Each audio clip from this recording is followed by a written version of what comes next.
Hi. In this particular section of the module, we'll be covering certain key concepts and case studies that you can keep in mind to further enhance your domain knowledge about the banking sector. तो पहला key term that we must keep in mind is the turnaround time. Uh, Now turnaround time basically ये होता है कि how long does a bank take to give you a loan from an on an end-to-end basis? From the time आप as a customer walk up to a bank and say, hey, मुझे एक घर खरीदने के लिए एक home loan चाहिए. From the time you have sent out that communication to a bank to the time the bank actually disburses or gives that home loan in your bank account, that total time taken is basically called the turnaround time. Uh, if you ever happen to work in a bank, you will often hear people using this word called TAT, which is basically a short form for turnaround time. The second key concept which you must know about is the provision coverage ratio. This is an accounting or a financial concept that you must know.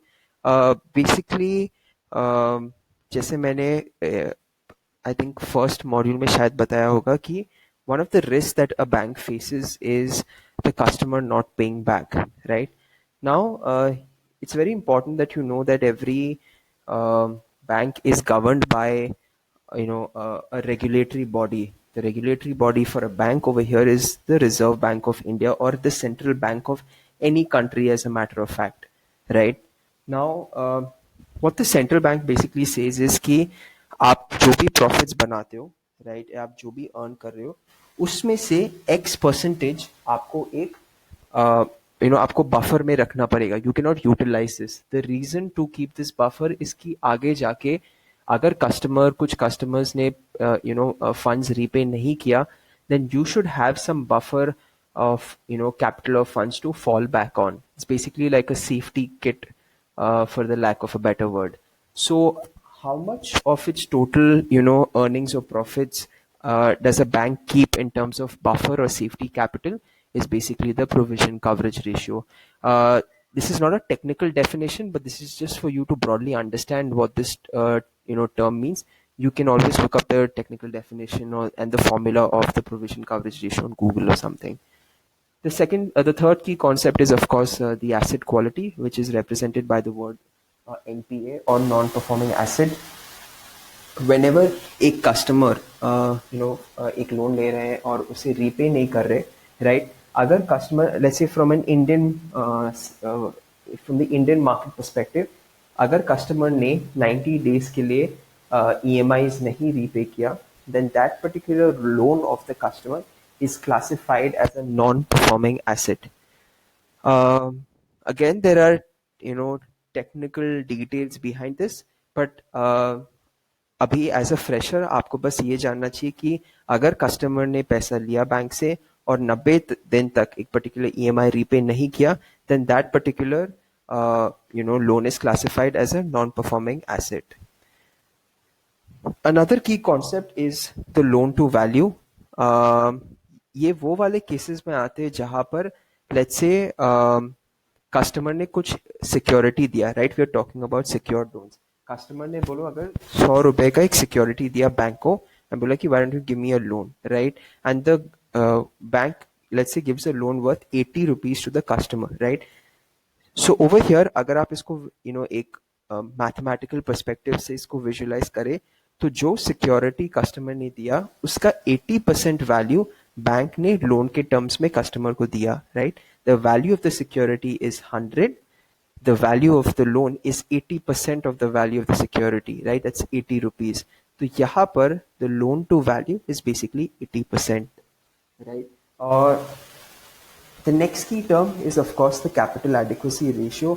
Uh, इसमें एक technical definition होता है. Please look it up. I'm not going to touch upon this, but just broadly, if you're ever asked in an interview that, hey, do you know what the meaning of capital adequacy is?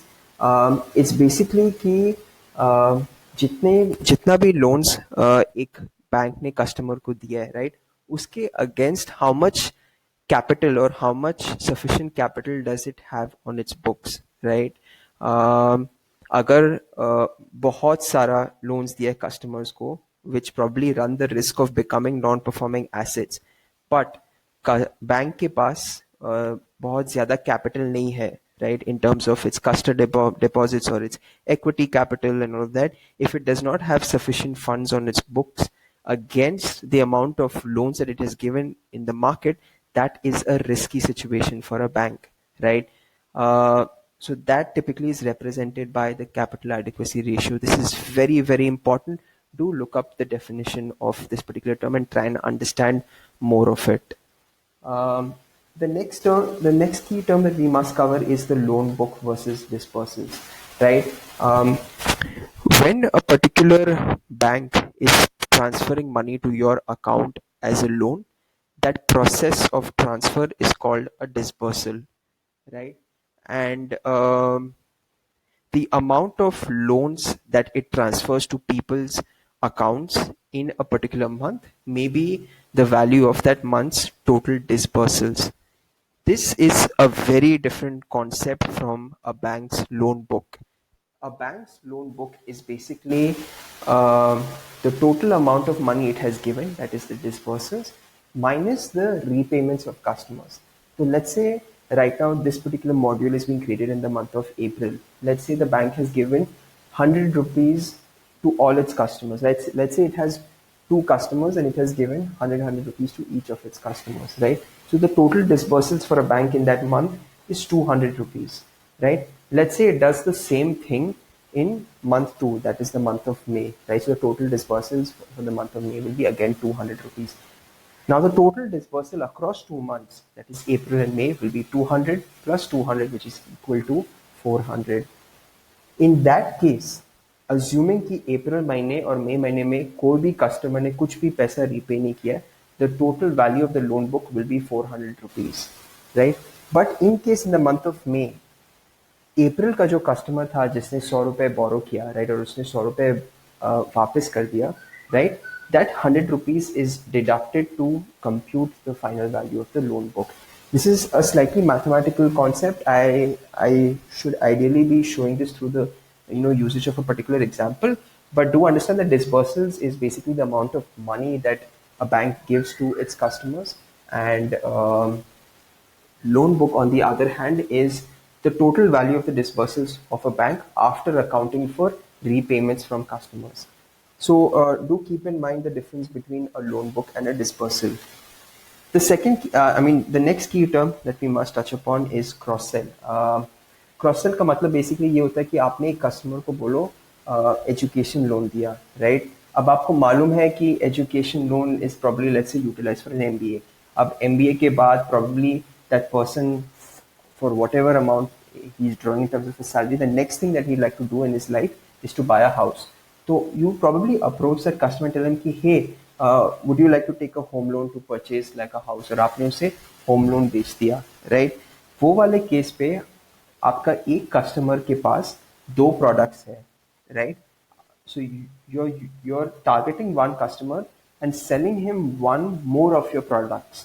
When you're offering another product to him and he purchases it, it is called cross sell. Repeat sell is typically when you're selling more of the same product to a customer, right? So let's say एक particular company को आपने term loan दिया, right, but let's say 500 crores.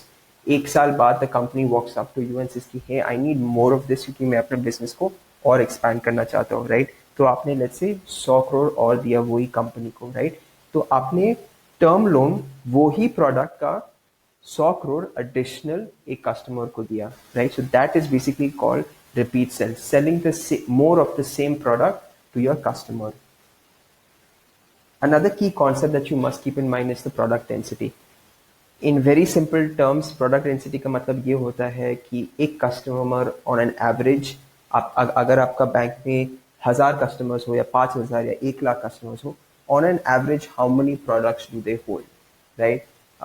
अगर if you're very successful in selling two products, three products, or for the lack of, I mean, if I have to use another word, you're selling 2, 3, 4 different types of loans to the same customer. On an average, every customer of yours holds more than one product, right? So that is basically what product density is all about, कि on an average एक customer के पास कितने loans हैं. And the next and the last key concept that we can probably cover is the return on equity and the return on capital employed for a bank. ROE versus ROCE. हमेशा ध्यान में रखिएगा कि over and above return on equity, I mean agar aap kabhi bhi, if you're a person who's looking to do financial analysis, who's trying to evaluate the profitability of a bank, then this term becomes important for you. Agar aap simply are just looking for some sort of a banking job, then you can skip this portion of the video where I'm going to be covering what ROE and ROCE is, right? Her bank के पास दो different types of capital होते हैं, equity capital and debt capital, right? अब वो equity वाला capital के base पे bank क्या प्रॉफिट्स बना रहा है, that is return on equity. Equity plus debt के बेसिस पे क्या प्रॉफिट एक बैंक बना रहा है, that is return on capital employed. If you are ever evaluating the profitability of a bank, it is always important that more than ROE, you also focus on return on capital employed. Because banks जो पैसे दे रहे, right, a lot of it is from the debt that it raises. Also bank का जो total capital होता है उसमें debt का value बहुत significant होता है. तो अगर आप profitability को सिर्फ equity के basis पे देखो तो आप एक बहुत low base value के perspective से profit का percentage निकाल रहे हो, right? So the ROE will typically be a very high percentage value. आपको ये देखना है कि actually जो debt है, which is a very significant portion of the bank's total capital, उसके basis से क्या profitability का percentage निकल रहा है. This is slightly technical, but you can look it up, and if you're ever looking to do financial analysis or trying to understand the profitability of a bank, then ROE versus ROCE becomes a very important term to cover. There are certain advanced terms that are mentioned over here. Feel free to look it up in your free time. There are certain cases that you can look up to kind of try and gauge and understand कि अच्छा last 3-4 साल में banking industry में क्या हो रहा है, right? आप येस बैंक का केस देख सकते हो, जहाँ पे yes bank a couple of years back was a very big bank, was a very profitable bank on books, but last एक साल में ये बैंक का डाउनफॉल हुआ है. You can look into कि क्यों डाउनफॉल हुआ है, what went wrong, क्या सिचुएशन हुआ, स्टॉक मार्केट्स में क्या हुआ. There is this term which you can look up called corporate governance. Corporate governance was not right when it came to this particular institution. So what went wrong? So this is a particular case study that you can look into. You can look into the Nirav Modi case. You can study the HDFC banking module. HDFC happens to be one of the biggest banks in the country, and you can try and understand the success story of this bank and why it is a banking giant in the country. And you can also read about the SBI merger. The State Bank of India is one of the biggest public sector banks that we have in our country. You can try and understand why did State Bank of India merge with its other subsidiaries and all of that. Also, do keep in mind that if you're looking to get into the banking industry, you can also try and understand the difference between a private bank and a public sector bank. A couple of people that if you're just interested in reading about people, the big shots who work in the banking industry or who had worked in the banking industry, you can look up Deepak Parekh, who is the chairman of HDFC. You can look up Chanda Kochar, who was the ex-managing director of ICICI Bank. She was also on the Forbes list of one of the most powerful and influential people in the world.